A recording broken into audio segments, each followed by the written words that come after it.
Assalamualaikum warahmatullahi wabarakatuh. Sahabat semua yang dimuliakan Allah Subhanahu wa taala.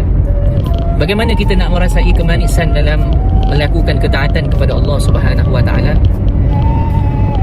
Nabi SAW pernah bersabda dalam hadis, yang mana hadis ini diriwayatkan oleh Al-Imam Bukhari radhiyallahu taala anhu wa arda, daripada Abu Hurairah radhiyallahu taala anhu wa arda. Nabi SAW bersabda, "Thalathun man kunna fihi wajada bihinna halawatal iman."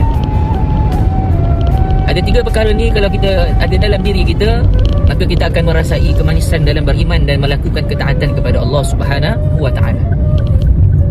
Apakah tiga perkara ini, sahabat semua? Iaitu ayyakunallaha wa rasulahu ahabba ilaihi mimma siwahuma. Iaitu dia meletakkan cinta dia yang paling tinggi, dia letakkan Allah, dia letakkan Nabi SAW, kecintaan yang paling tinggi dalam hati dia. Maka orang ini dia akan merasai kemanisan dalam beribadat kepada Allah, melakukan ketaatan kepada Allah. Itu macam mana? Kita mesti letakkan cinta kita. Yang pertama, siapa kita letak?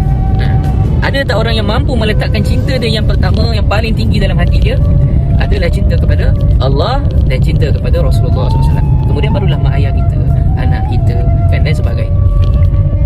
Jadi sahabat semua, ini yang kita nak didik diri kita, yang kita nak terapkan dalam diri kita agar meletakkan Allah dan juga Rasulullah yang paling tinggi kecintaan.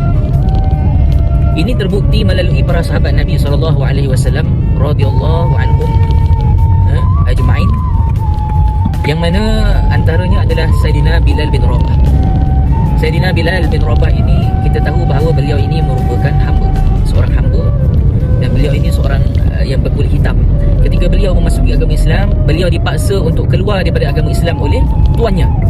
Lalu Sayyidina Bilal bin Rabah ini diseksa, ditarik di atas pasir yang sangat panas, diletakkan di bawah pasir yang panas, kemudian diseksa dengan diletakkan batu yang sangat berat di atas dadanya, dirotan lagi dengan cemeti dan sebagainya. Tapi tidak menyebabkan Sayyidina Bilal bin Rabah keluar daripada Islam. Tidak. Sebab apa? Apa yang keluar daripada mulut dia? Ahad, ahad, ahad. Kerana apa? Dia dah tak rasa sakit dah, dia dah tak rasa apa dah. Sebab apa? Sebab dia dah merasai kemanisan dalam beriman, dalam beriman, dalam melakukan ketaatan kepada Allah dan juga Rasulullah SAW. Jadi sahabat, mari sama-sama kita baiki diri kita, kita tanamkan rasa cinta kita, sayang kita yang pertama, yang paling tinggi dalam hati kita adalah Allah dan juga Rasulullah SAW. Boleh? InsyaAllah. Assalamualaikum.